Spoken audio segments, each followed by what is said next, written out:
Bonjour, nous nous retrouvons aujourd'hui pour la vidéo du bilan du mois d'octobre.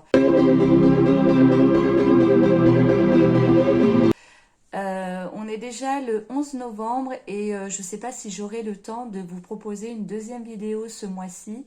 J'espère, parce que bon, j'ai une petite idée de ce que j'aimerais vous proposer. Néanmoins, je suis vraiment pas sûre d'avoir le temps et de prendre le temps de faire cette deuxième vidéo. Donc dans cette vidéo de bilan, je vous parlerai également en fin de vidéo de ma pile à lire pour le mois de novembre et ça vous fera un petit supplément si jamais vous n'avez pas de deuxième vidéo ce mois-ci. D'abord, Le sourire des fées de Laure Manel aux éditions Michel Lafon. Ensuite, de Sacrée sorcière de Roald Dahl aux éditions Folio Junior. La Sentinelle du Petit Peuple, c'est une BD écrit, le scénario est de Carbone alias Bénédicte Carbonell et Véronique Barrault et c'est illustré par Charline Forns. Et c'est aux éditions Dupuis, c'est un tome 1. J'ai lu Tous les péchés sont capitaux de Daria de Sombre aux éditions du Masque. Bien évidemment, un Jérôme Loubry, donc Les Sœurs de Montmort aux éditions Calman Lévy, c'est son dernier, que j'ai acheté neuf du coup et lu dans la foulée. Et enfin, je vous parlerai de Nelly Bly dans l'antre de la folie. C'est un roman graphique écrit par Virginie Aulagnier, illustré par Carole Morel et c'est aux éditions Glénat. Le sourire des fées de Laure Manel aux éditions Michel Lafon. C'est une suite, c'est la suite de La mélancolie du kangourou. Dans ce livre, on retrouve les personnages du premier tome, à savoir Antoine, Rose et Lou. Alors, je peux pas trop vous raconter l'histoire du premier si vous ne l'avez pas lu. Par contre, si vous souhaitez lire celui-là, lisez évidemment le premier, sinon vous serez un peu perdu. Quoique, voilà, il y a des petits rappels et malgré tout, on pourrait suivre l'histoire sans avoir lu le premier, mais ce serait vraiment très dommage. Donc là, on va retrouver Antoine et Rose et Lou. Donc Lou, qui est la fille d'Antoine. Voilà, ils s'aiment. Ils ont déménagé. Ils habitent maintenant à la montagne, chez la grand-mère de Antoine, qui l'a retrouvé grâce à Rose.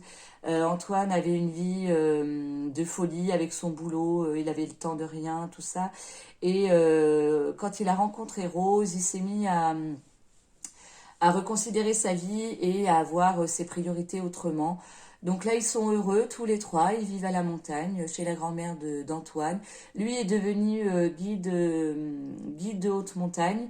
Rose, elle est prof de danse. Donc elle, voilà, elle a pas une grosse ambition, mais voilà, elle adore la danse. Elle a toujours aimé la danse. Et quand elle a rencontré Antoine, elle faisait une école de danse pour devenir grande danseuse et tout ça. Et finalement, elle est heureuse comme ça et elle trouve des petits boulots, voilà, prof de danse pour les enfants, en école de loisirs, pour les adultes. Vous savez, comme on fait des fois dans les villages, les petits clubs de gym de danse. Donc, ils sont heureux. Lou grandit, elle va au collège, au lycée. Voilà, elle fait sa vie d'adolescente et tout se passe bien jusqu'à ce que il y ait un drame, il y ait une maladie. Alors, je vous dis pas sur lequel des deux ça tombe, puisque du coup, moi, je pensais que ça allait tomber sur l'autre personne. Donc, je vous dis pas sur laquelle des deux ça tombe, parce que sinon, ce sera un peu vous gâcher votre lecture aussi. Mais voilà, la maladie s'invite et elle est pas sympa, quoi. Elle est pas sympa. Et ça va finir que elle est vraiment pas sympa et donc un des deux va décéder. Ça, je peux vous le dire parce que dès qu'on sait la maladie, on se doute que voilà, il y aura pas d'issue heureuse. Mais j'ai autant aimé que le premier. Je sais pas si j'ai préféré le premier au deuxième. Je pense que je les ai autant aimés l'un et l'autre. C'est la même écriture, c'est la même façon de d'amener les choses, c'est les mêmes personnages, c'est une suite digne d'une suite en fait, simplement. Donc il n'y aura pas d'autres suites. Enfin, il n'y en a pas eu, et je pense qu'il n'y en aura pas. Mais voilà, la boucle est bouclée entre guillemets. Et moi, j'ai adoré cette histoire. La rencontre, déjà dans le premier tome, de Rose et Antoine, qui est pas évidente. Lou qui grandit comme ça et qui, somme toute, fait sa vie, compose avec donc son papa euh, qui a trouvé une nouvelle maman, enfin une nouvelle femme. Ils ont un peu de différence d'âge, mais ça se ressent pas du tout. Euh, ils s'aiment, ils font des compromis. Voilà, un vrai couple heureux en fait. Donc moi j'ai adoré cette histoire. J'étais très très contente de lire la suite. Voilà, je vous conseille vraiment cette histoire en lisant évidemment le premier tome si vous voulez avoir les tenants et les aboutissants de cette histoire, parce que si vous lisez que celui-là, ce serait vraiment très dommage. Vous allez louper plein de choses dans l'histoire de Rose et Antoine, en fait, et ce serait vraiment, vraiment très, très dommage. Donc, lisez cette histoire. Donc, La mélancolie du kangourou en premier, Le sourire des fées en deuxième. J'ai lu Sacrée sorcière de Roald Dahl. Donc, c'est un livre jeunesse, et celui-là, en fait, je l'ai lu parce que bon, octobre, j'aime bien lire un peu d'histoires de sorcières ou voilà, d'automne, de sorcières, d'Halloween, tout ça. Et celui-là, en fait, le film, l'adaptation au cinéma est sortie il n'y a pas très longtemps avec Anne Hathaway. J'aime beaucoup cette actrice aussi. Et du coup, je me suis dit, je vais lire le bouquin et regarder le film à la suite. Euh, Est-ce que j'ai bien fait? Je ne sais pas. Parce que donc j'ai lu le bouquin m'a plu. Voilà, après c'est une histoire jeunesse. Et puis il y a des petites illustrations. Donc là ils disent à partir de 10 ans, oui, oui, oui.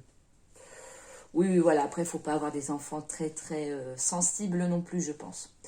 Donc dans cette histoire, on va suivre un petit garçon qui va perdre ses parents dans un accident de voiture et il est recueilli par sa grand-mère qui habite en Norvège. Lui habite en Angleterre. Et donc il va atterrir chez sa grand-mère en Norvège qui va le prendre sous son aile, l'élever et elle va lui raconter des histoires de sorcières. Les sorcières en fait sont partout autour de nous, on les reconnaît pas parce qu'elles ont une apparence tout à fait normale. Mais voilà, elle va lui donner les pistes pour les reconnaître, pour éviter leurs pièges. Euh, et voilà, et lui apprendre à faire attention aux sorcières.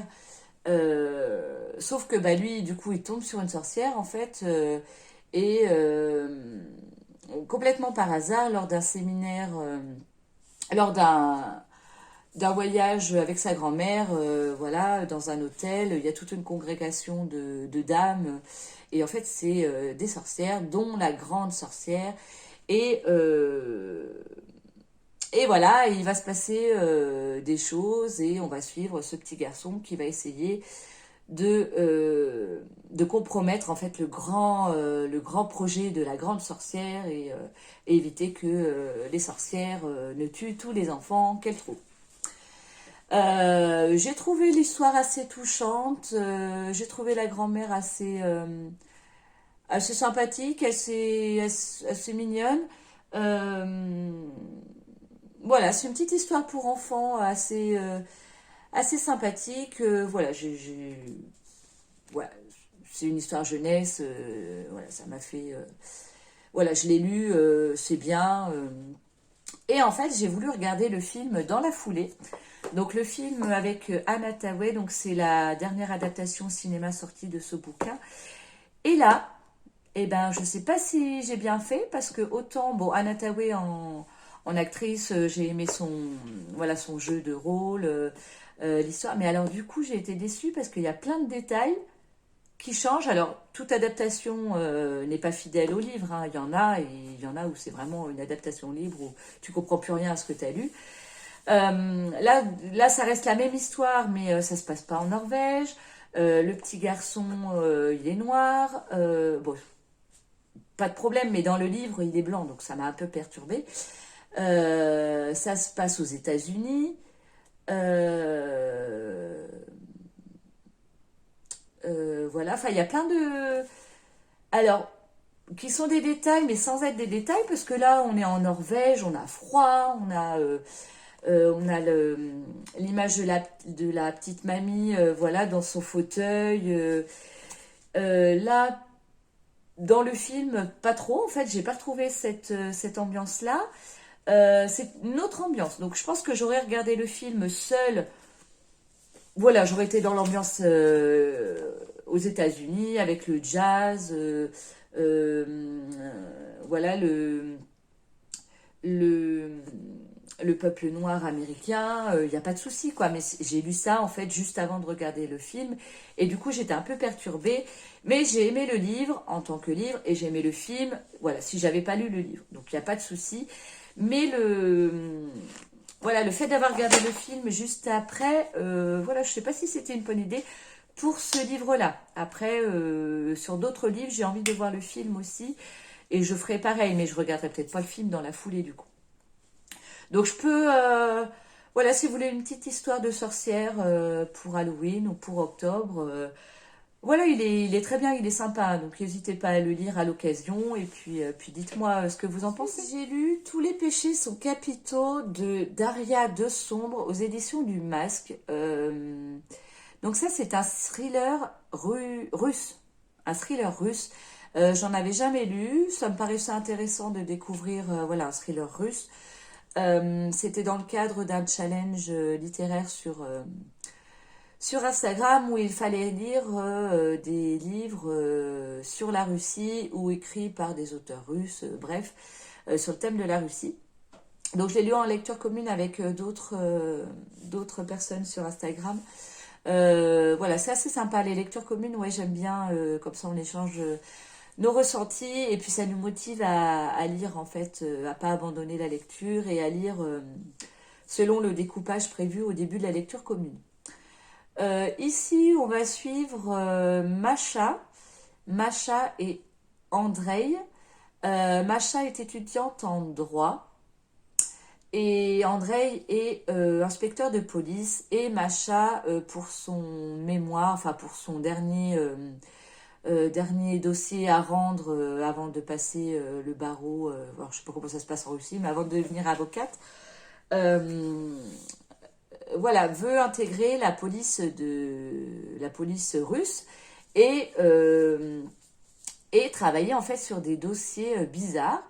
Masha a perdu son père quelques années auparavant de manière un peu suspecte et a priori par un serial killer. Enfin bon, c'est pas net. Et en intégrant en fait la police russe, elle aimerait voilà obtenir des renseignements ou chercher d'autres dossiers qui pourraient s'apparenter au meurtre de son père et enfin découvrir la vérité, voir si c'est vraiment un serial killer.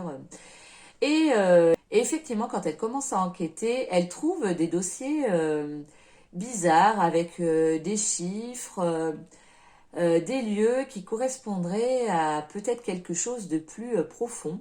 Donc elle a un ami, Masha, qui s'appelle Innocenti, qui est une sorte d'historien qui est passionné par l'histoire et à qui elle va en parler parce qu'elle a totalement confiance en lui, il n'y a pas de souci, il n'y aura pas de fuite. Euh, et qui lui, du coup, découvre que les meurtres selon les endroits où ils ont été commis et le chiffre qu'ils trouvent sur place, donc en fait ça peut être un tatouage, ça peut être un numéro posé vers le corps, ça peut être un numéro de rue, et, euh, et avec ces indices-là vont remonter en fait à la Jérusalem céleste, qui est en fait une cité perdue très très ancienne et qui, si on superpose le plan de la Jérusalem céleste à la Russie, euh, correspondrait en fait à quelques points au lieu culte de cette Jérusalem céleste. Et on va retrouver, Innocenti va retrouver des dossiers, des documents qui parlent également dans cette Jérusalem céleste de péchés capitaux qui sont beaucoup plus nombreux que ceux qu'on connaît nous dans la religion chrétienne, orthodoxe, enfin je ne sais plus trop, je confonds un peu tout. Enfin bon, nous on en a 7, eux ils en ont, je sais pas, une vingtaine quoi, donc du coup ils essayent de reconstituer voilà, les meurtres et se renseigner sur les victimes de quel péché capital ils ont commis. Donc voilà, alors j'ai pas été emballée. J'ai pas été emballée. Macha, oui, j'ai pas détesté le personnage. Andrei, ouais, mais il est pas sympathique. Et puis alors là, il nous colle à un moment donné une romance entre les deux, mais totalement improbable. T'y crois pas une seconde. Enfin, moi, j'y ai pas cru une seconde. C'est ridicule, c'est presque ridicule. Enfin, moi, j'ai pas du tout aimé. Et puis la façon dont c'est emmené là. Alors, ils peuvent pas se voir. Ils peuvent pas se voir, mais finalement, lui, il trouve qu'il a des jolis yeux. Et puis un chapitre plus loin, bah ça y est, il tombe amoureux. Donc là, déjà, ça, j'ai pas aimé. Et puis alors, j'ai pas été emballée du tout par une histoire de Jérusalem céleste. Superposée au plan de Russie là pour trouver des meurtres. Ah, j'ai pas été emballée. Pourtant, j'aime bien, vous voyez, le Da Vinci Code. Vous voyez, des vieilles histoires de religion de très très loin qui remontent à nos jours et avec lesquelles on peut trouver un lien pour résoudre des meurtres. Ça me dérange pas en fait. Les sujets de religion dans les romans, dans les thrillers, ça me dérange pas. Enfin, au contraire, c'est pas le mot, mais j'aime bien des fois voir comment l'auteur mêle les deux thèmes. Mais là, non, j'ai pas été emballée par les Jérusalem céleste. Les personnages principaux, indépendamment, oui, mais alors la romance entre Acha et Andrei, franchement, il n'y avait pas besoin, quoi. Pas emballée, pas emballée. Maintenant, il y a de l'idée. Je vous le conseille pas, honnêtement, je vous le conseille pas. Il y a des thrillers beaucoup plus intéressants et mieux faits, mieux construits. Voilà. Si vous avez l'occasion et que vous avez envie, allez-y, il n'y a pas de souci. Hein. Peut-être que vous aimerez et que moi, juste moi, j'ai pas aimé. Mais voilà, une lecture que j'oublierai très très vite et voilà, qui va pas marquer mon esprit. La Sentinelle du Petit Peuple, c'est une BD. Donc, je vous ai dit écrit par Carbone. Donc, Carbone, c'est Bénédicte Carbonneil. Voilà, si vous connaissez à tout hasard. Moi, je connaissais pas du tout. Donc, quand j'ai vu Carbone, en fait, j'ai fait ma chronique sur Instagram de cette BD et j'ai eu un commentaire donc de Bénédicte Carbonneil, donc alias Carbone. Donc, c'est comme ça que j'ai su son vrai nom. Véronique Barrault. Je vous montre quelques dessins pour que vous vous rendiez compte un peu du trait de crayon. Donc c'est assez joli, quoique j'ai déjà vu mieux, pour ma part, dans ce que je préfère. Parce que moi je suis incapable de dessiner ça, hein, donc j'admire déjà le travail, il n'y a pas de souci. Hein. Mais j'aurais aimé peut-être des traits un peu plus doux. Vous voyez, c'est joli, mais... Ouais, le dessin, en fait, ouais, j'ai pas été emballée plus que ça. La couverture, par contre, est très, très belle. Elle est très, très belle. Vous voyez, elle brille un peu au soleil, là. Vous voyez. Elle est très, très jolie. Donc, on va suivre l'histoire d'Elina. Donc, Elina, c'est la jeune fille. Qui va rendre visite à sa grand-mère qui est en maison de repos. Et sa grand-mère, en fait, lui confie un secret et veut lui passer la main pour devenir la sentinelle du petit peuple. Donc, le petit peuple, c'est tout ce qui est fées, ondines, trolls, tout ça. Enfin, tous les petits... tout le petit peuple, en fait, des sous-bois, des lutins, tout ça. Et en fait, la grand-mère d'Elina était la sentinelle de ce petit peuple. Mais là, elle vieillit, elle voit qu'elle commence à voilà, plus avoir la force de s'occuper de tout ça. Et elle charge Elina de devenir la nouvelle sentinelle du petit peuple. Donc, elle lui donne des conseils, elle va lui faire chercher un grimoire dans son grenier pour qu'elle puisse fabriquer la pommade des fées. Donc, c'est aussi le titre du premier tome. Je ne sais pas combien il y a de tomes en tout. Je ne sais pas. Et donc avec cette pommade, elle va pouvoir être capable de voir le petit peuple, donc toutes les fées, les lutins, les ondines, tout ça. Et elle va devenir voilà la gardienne du petit peuple. Et quand elle... donc la première fois qu'elle utilise la pommade de fée, donc voilà, elle voit les petits êtres et il y a une ondine qui a disparu et c'est pas normal et il faut la retrouver. Donc voilà, elle part dans cette aventure pour retrouver l'ondine et voilà, elle se fait donc des amis dans le petit peuple. C'était sympa, c'était sympa. Maintenant, j'ai pas été emballée plus que ça. Donc je vais m'arrêter au tome 1. Je lirai pas le tome 2 ni la suite s'il y en a. J'ai voulu le faire lire à ma fille de 10 ans qui n'a pas accroché non plus sur le thème. Je pense qu'elle n'a pas accroché non plus sur plus que ça sur les images. Donc c'est dommage parce que du coup c'était une histoire assez mignonne pour les enfants, j'ai trouvé. Mais bon, c'est pas grave. C'est pas grave. Voilà, donc si vous voulez le lire à l'occasion, il n'y a pas de souci. Moi j'ai quand même apprécié ma lecture. Voilà, mais j'ai pas été emballée plus que ça, donc je lirai pas la suite personnellement. Le Jérôme Loubry.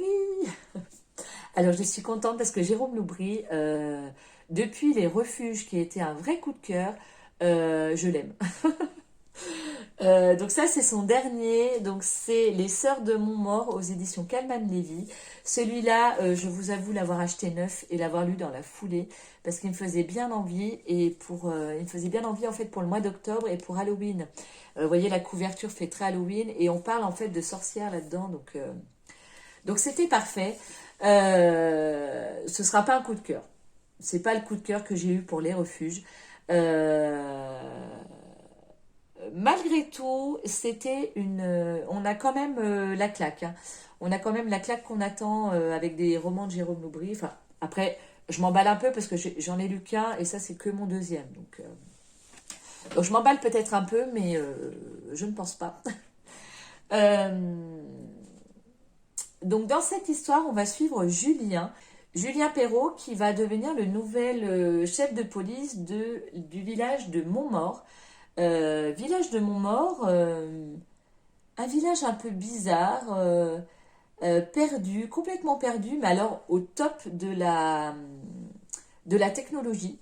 Le commissariat est flambant neuf, il y a toutes les dernières technologies, des caméras partout, impressionnant. Ça se passe jamais rien, tout va bien dans ce village. Il y a peut-être quoi, 2 vols par an. Enfin là, il arrive, il demande aux inspecteurs sur place de sortir les dossiers en cours. En gros, il y en a 6, quoi. Il y en a 6, et dans les 6, ça tourne à peu près tout autour de trucs un peu bizarres. On a un chauffeur de bus qui entend des voix. Euh, on a un berger qui a été pris d'un coup de folie et qui a tué tous les moutons dans sa bergerie un soir. Enfin, voilà, on a quelques histoires bizarres et au fur et à mesure de la lecture, voilà, on s'aperçoit que tout ce petit village en fait est très marqué par l'histoire d'un cimetière construit donc sur le petit village de Montmort où à l'époque de la chasse aux sorcières, les sorcières étaient exécutées ici et en fait il y a une grande falaise qui surmonte ce cimetière et il y a plein de gens qui sont suicidés aussi en sautant de cette falaise, dont la fille du maire actuel, donc le maire en fait qui a racheté le village et qui est le propriétaire du village entier. Donc Jérôme, Julien, il arrive dans cette ambiance-là, donc lui, bah oui, ça lui paraît bizarre, mais bon, après, tout, pourquoi pas, voilà.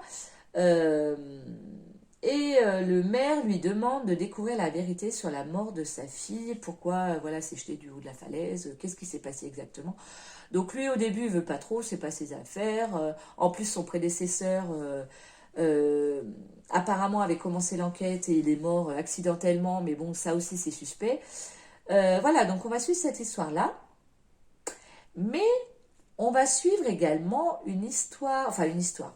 On va suivre également deux personnages totalement étrangers à l'histoire qui sont donc une journaliste qu'une femme a contactée, qui connaît tout de l'histoire de Montmort et qui dit à cette journaliste, donc la journaliste c'est Camille, je crois, euh, Camille et qui, elle, en fait, aimerait écrire un article sensationnel pour faire démarrer sa carrière et tout. Et cette dame lui dit, bah écoutez, je vais vous raconter l'histoire de Montmort et je vous emmène là-bas pour que vous me croyiez et que, voilà, et vous prouvez que je vous raconte pas des histoires. Voilà, donc Camille va découvrir l'histoire de Montmort à travers l'histoire de Julien. Vous voyez. Et à la fin, on retrouve Camille et la journaliste. Et là, on ne s'attend pas du tout à ce que va nous écrire Jérôme Loubry, là, d'accord. Donc en fait, tu as l'histoire de Julien qui se finit. Et tu reviens à Camille, et là, tu découvres la vérité. Je vous dis rien, je vous laisse lire. Lisez-le, lisez-le, lisez-le. Et là, voilà, on reçoit une claque à la Jérôme Loubry, quoi, comme dans les refuges où on s'attendait pas du tout à ce que ça se passe comme ça et que ce soit ça le fond de l'histoire, enfin le dénouement et le pourquoi de l'histoire de Julien finalement. J'ai beaucoup, beaucoup, beaucoup aimé. Donc comme je vous ai dit, c'est pas un coup de cœur parce qu'en fait, j'étais un tout petit peu déçue par la fin de l'histoire de Julien. Qui s'est fini un peu comme un cheveu sur la soupe où on se dit ben merde quoi, pourquoi d'accord, donc lui il a fait ça, donc non, voilà, ça s'arrête là quoi. Mais en fait, comme on repasse sur l'histoire de Camille, on se dit ben oui, mais non, mais j'étais dans l'histoire de Julien, mais il fallait que je reste sur l'histoire de Camille. Enfin, Jérôme Loubry, dans toute sa splendeur, dans ce qu'il sait faire. Alors je vous répète, hein, j'ai lu que Les Refuges et celui-là, je suis pas du tout objective, hein, donc, j'espère ne pas être déçue par les autres pour le coup, parce que si je vous fais une telle éloge sur les deux seuls que j'ai lus et que le reste, c'est moins bien, voilà, je reviendrai réviser mon jugement, je vous tiendrai au courant.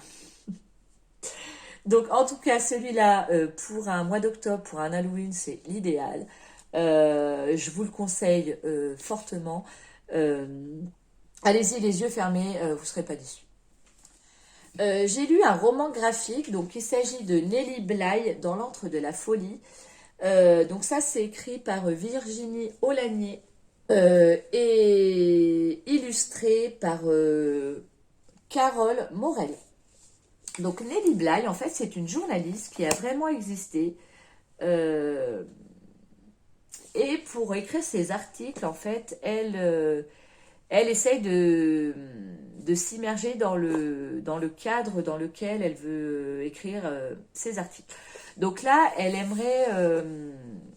elle est très féministe et elle aimerait défendre la cause des femmes. Et là, elle se lance dans un article où elle veut en fait décrire les conditions de détention des femmes dans un asile psychiatrique. Donc, pour cela, elle va se faire interner dans l'hôpital psychiatrique sur lequel elle veut écrire son article. Et ça va durer 10 jours. 10 jours, puisqu'en fait, c'est tiré, ce roman graphique est adapté du roman de... Je sais plus, enfin bon, apparemment, Nelly Bly, je sais plus son vrai nom, a écrit un livre qui s'appelle 10 jours d'isolement, quelque chose comme ça, et c'est à partir de là que ce roman graphique est né. Et, et du coup, je pense que pour le coup, le 10 ans d'isolement, là, je crois que ça s'appelle comme ça, hein, je suis un peu perdue, là, je l'ai lu il y a quelques semaines déjà, donc je suis un petit peu perdue. Donc ce qu'elle a écrit là sur sa détention pendant 10 jours en hôpital psychiatrique, ça doit être super intéressant, puisque dans le roman graphique, voilà, il est assez gros pour une BD, mais très, très épais, enfin, assez Pour un roman graphique, voilà, il est quand même assez épais, mais à la lecture, on n'en a pas assez. C'est trop court. Apparemment, elle a vécu ouais, donc 10 jours dans cet hôpital, mais sur le roman graphique, on a l'impression que c'est que 3-4 jours, c'est vraiment trop court. Euh, Moi, j'en aurais voulu plus. Ça m'a pas suffi. Maintenant, c'était très très intéressant puisque entrecoupé de son séjour en hôpital psychiatrique, on a l'histoire de Nelly, pourquoi elle a voulu devenir journaliste, ce qu'elle a déjà fait en tant que journaliste. Voilà, on apprend qu'elle a fait un petit séjour au Mexique pour parler des conditions des femmes mexicaines. Enfin, je sais plus exactement. Je vous dis, je l'ai lu il y a quelques semaines, je suis un peu perdue. La construction était assez bien faite et à la fin, on a une petite interview donc de Virginie Aulagnier et de Carole Morel qui était très intéressante également. Et les dessins c'est pareil, ça m'a pas hyper emballé, mais maintenant la colorisation en fait est très adéquate avec le thème traité. En fait, là, vous voyez, on est dans l'hôpital psychiatrique et c'est des tons un peu marron, un peu sombre, un peu vert sombre. Vous voyez, il n'y a pas de couleur, il n'y a pas de rouge, il n'y a pas de rose. Donc là, je trouve que la colorisation des dessins est assez en adéquation avec le thème traité. Là,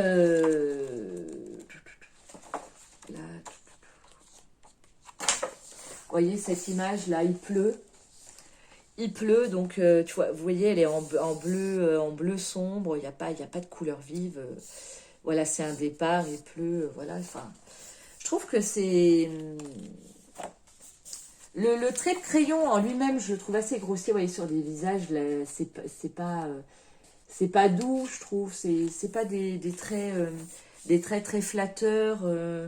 Donc, je n'ai pas été hyper emballée par les images. Néanmoins, le travail qu'il y a eu sur ce roman graphique et sur cette histoire m'a paru assez respectable et rien que pour ça, voilà, ce livre, ce roman graphique mérite d'être lu et mérite d'être vu et apprécié à sa juste valeur. Alors, je peux vous le conseiller. Je peux vous le conseiller, il est très très intéressant. Et, et Nelly Bly, en fait, a vraiment existé et ce serait vraiment intéressant de voir, d'en savoir un peu plus sur sa vie et sur son combat féministe et le fait, et ce qu'elle a écrit sur sa détention en hôpital psychiatrique, je pense, pourrait être super intéressant. Donc, en complément, je vous fais vite fait la présentation de ma pile à lire du mois de novembre que j'ai faite essentiellement par rapport au Black November. C'est un challenge littéraire organisé tous les ans par Séverine de Il est bien ce livre. Donc, tous les ans, au mois de novembre, elle nous fait un petit menu. Bon, après, il faut lire essentiellement donc thriller, polar, roman noir, tout ça. Ce genre littéraire, moi j'aime bien, voilà. Les thrillers, j'aime beaucoup. Et donc au mois de novembre, en général, je me fais une petite liste, une petite pile à lire par rapport à ce challenge-là. Donc elle fait son menu et par semaine, on a un thème différent. Donc par exemple, sur la première semaine, le thème, c'était lire un auteur mort. Donc là, du coup, j'ai sorti Le Arsène Lupin, donc écrit par Maurice Leblanc. Donc là, il y a deux histoires, je vais lire que la première. Donc la première, Arsène Lupin, gentleman cambrioleur. Voilà. Pour la deuxième semaine, je sais plus.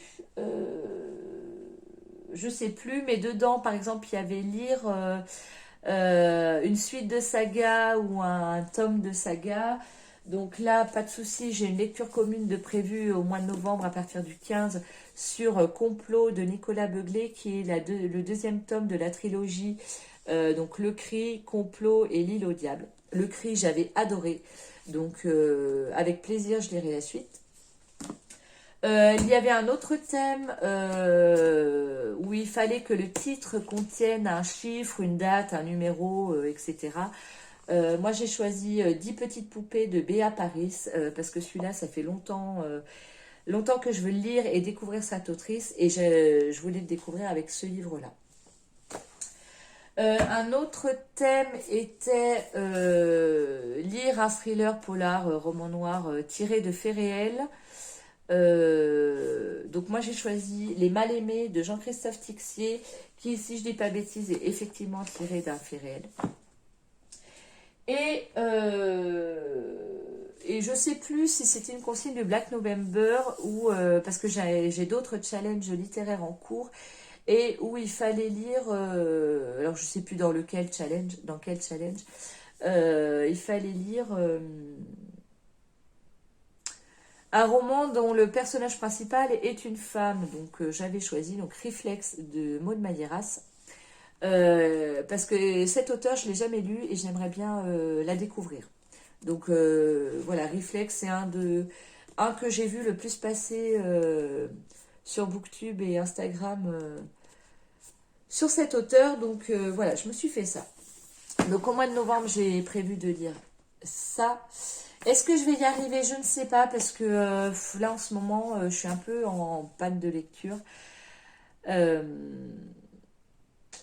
À voir, parce que du coup, le Arsène Lupin, je l'ai commencé en début de mois, j'y arrive pas.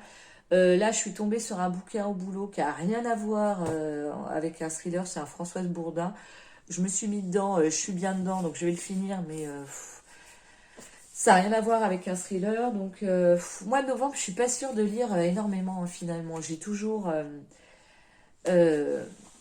L'Amie prodigieuse, deuxième tome, que j'ai pas fini. Et, franchement, je m'ennuie, donc je vais le finir, mais voilà, il est toujours en cours depuis au moins un mois. Donc, ouais, là, c'est compliqué là, de lire. J'ai du mal, hein, je peine. Donc, je suis pas sûre que le bilan de novembre soit hyper intéressant. Enfin, après, je peux avoir 3 lectures et que ce soit 3 lectures intéressantes, hein. Il n'y a pas de souci, mais bon, j'espère que ça ira mieux. Ça ira mieux. Donc voilà, ce bilan lecture est à présent terminé. J'espère qu'il vous aura plu, puisque j'ai beaucoup parlé, donc j'ai peur que vous vous ennuyiez, mais en même temps, voilà, je vous parle de mes lectures, de ce que je ressens, ce que j'ai aimé, ce que j'ai pas aimé. Enfin, c'est vraiment, voilà, mon avis personnel sur chaque lecture. En attendant, je vous souhaite de très bonnes lectures et je vous dis à bientôt. Salut!